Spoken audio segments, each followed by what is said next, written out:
Okay. When I first heard the biblical question, I arrived initially at the same point as everybody else. I told myself that, my boomerang, my life is me, myself, or my identity. And so I questioned it, and I smoked on it the whole week, and I watched. Not pot. I watched my identity, so to speak, or myself, my anger, my emotions, and also me wanting to control everything, because that was also myself.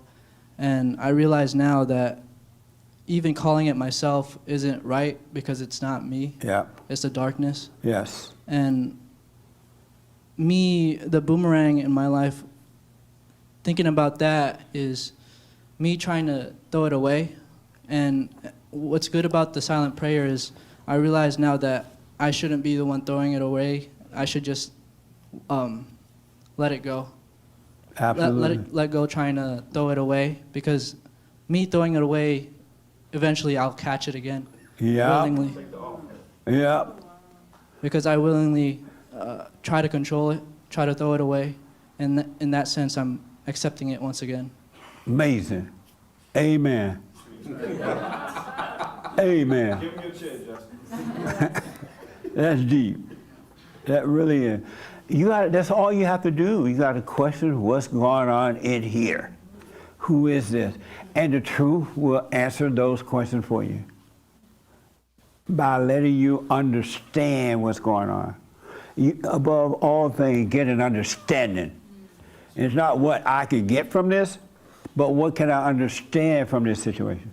What can I understand from where I feel and what I'm thinking? You want an understanding. And understanding will make you free. That's deep, man. So everybody in the donation basket put $100. You know how to preach a lot of money. So let me do this because of time. I know you have some questions for me. What's your question for me? No, I think I was just asking you the question you had asked me about. Your wrong thoughts create your wrong world. Yeah. Right. There is no such thing, and I wrote it down because I think you asked the young lady in the black. There is no such thing as a right thought. All thoughts are wrong. Go to the mic. All thoughts are wrong. I know of people who can, as long as I'm in agreement with them and I never criticize them or disagree with them anyway, they feel good. They feel good with me, they feel good about me. But the moment I disagree, they feel bad. They're not angry, right? And the attack is on. But what they were thinking, that other people watching think that, oh, this person really likes you. They think you're pretty cool, you're helping, right? And they feel good. But that feeling good about me is a wrong thought. It's a lie. That's why as soon as I disagree, the attack is on because your ego been hurt.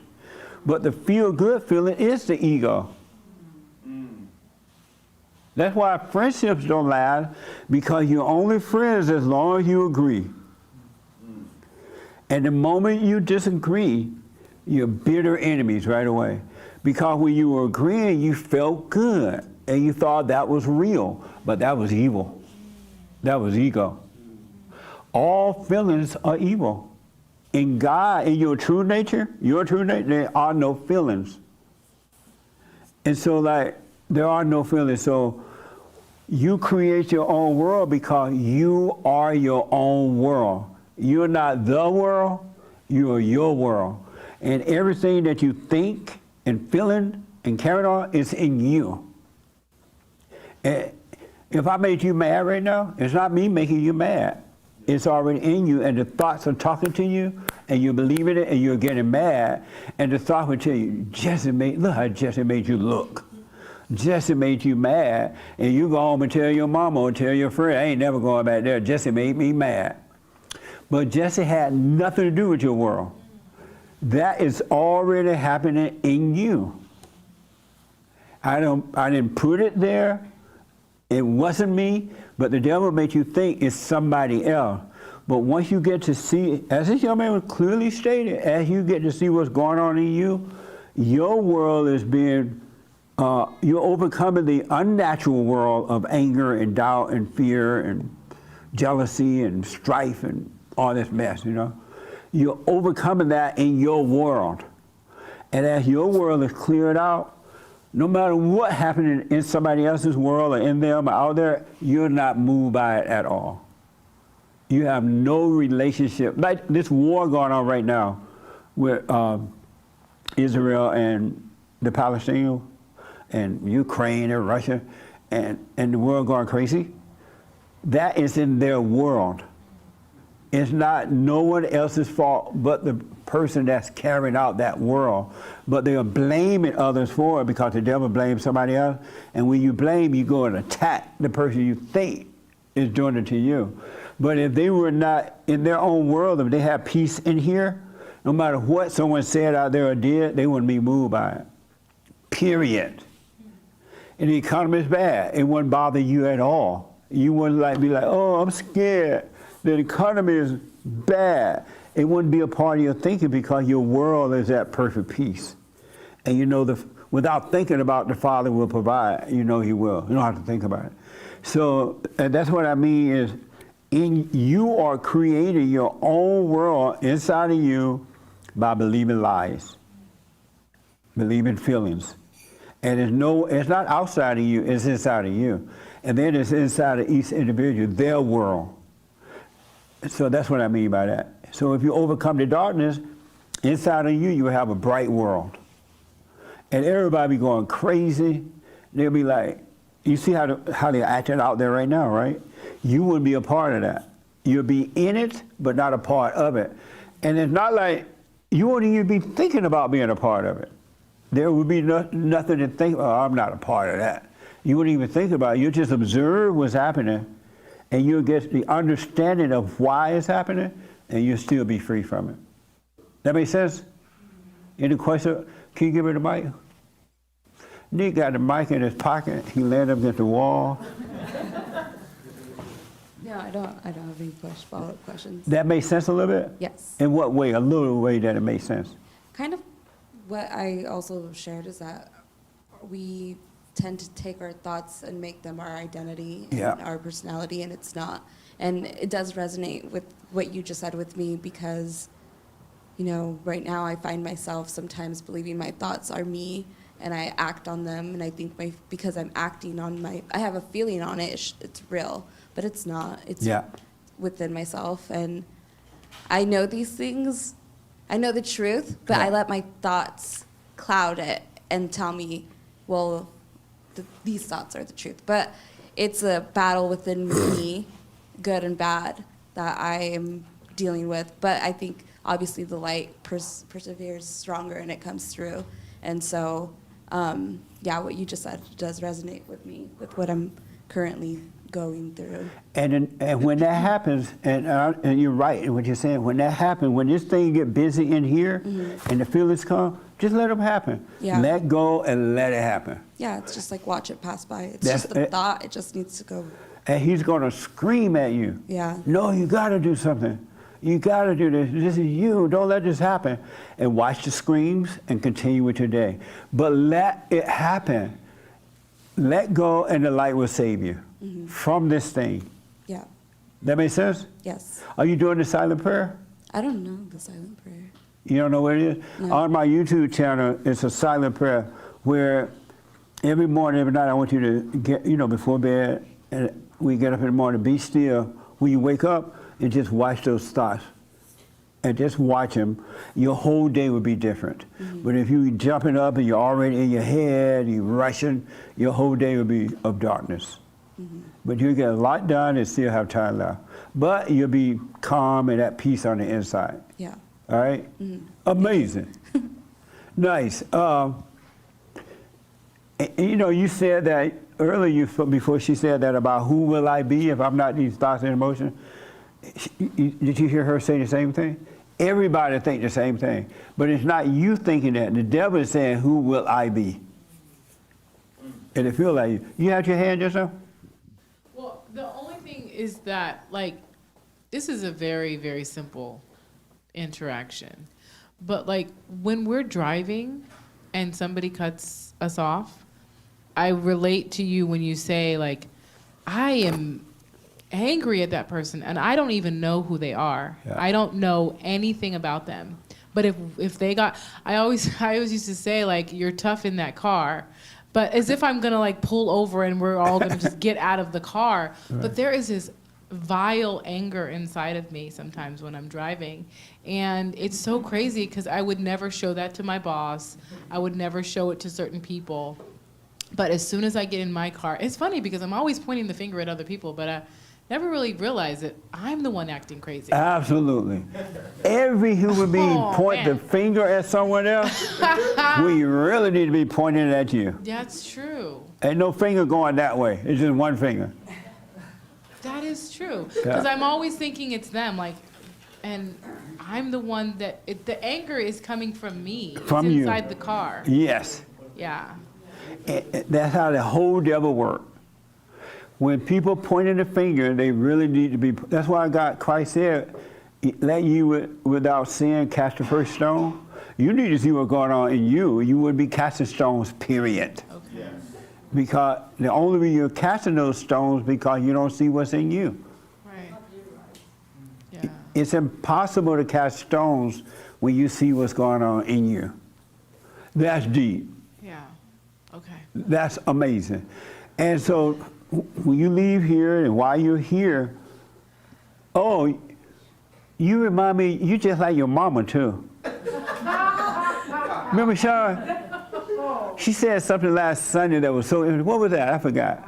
Oh, you said that your mom had extra money and she was able to, like, help other families and help other people, but she wasn't doing that because she's like a purely good woman. She was doing that to create a certain image for herself and create a certain image for her family. And you said you were doing the same thing at work. You were saying that you are in a certain way with people at work because you're trying to get money from it, like you're trying to get status or something. So you're doing the same thing that, you know, your mom was doing. Isn't that something? Yeah. You just like your mama. I am. It's scary. You become like what you hate.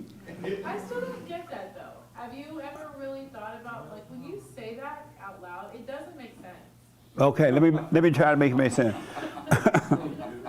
When you're a little kid, you're innocent. Okay. You know, you forgive, you don't take things that seriously. Somebody apologize, you're okay with it. But when your mother apologized, she would do one thing, and she said, I'm sorry, I'm not going to do it again, and you forgive her. And then she ended up doing it again until after a while you get angry at her, right? And the moment you become angry, the spirit in her enter into your imagination, and you become like her. And so you start having the same fears and the same doubts and the same everything, trying to, because everyone that has those spirits, everybody just like everybody mama. Because those same spirits come in of loneliness and anger and love seeking and comparison and trying to be rich and trying to be this. It enter into the imagination. That's what happened to you. That's how we become like, and we're becoming like them because it's the spirit that we're becoming like. That's in them. That make sense? It activates through anger. Yes. Absolutely. The moment you become angry as a kid, at an instant, your nature starts to change. From innocent to evil. But the moment you forgive, when you truly see that you're wrong for resenting, your nature starts to change back from evil to good, which is of God. But you got to stay with it because the devil is not going to want to leave you.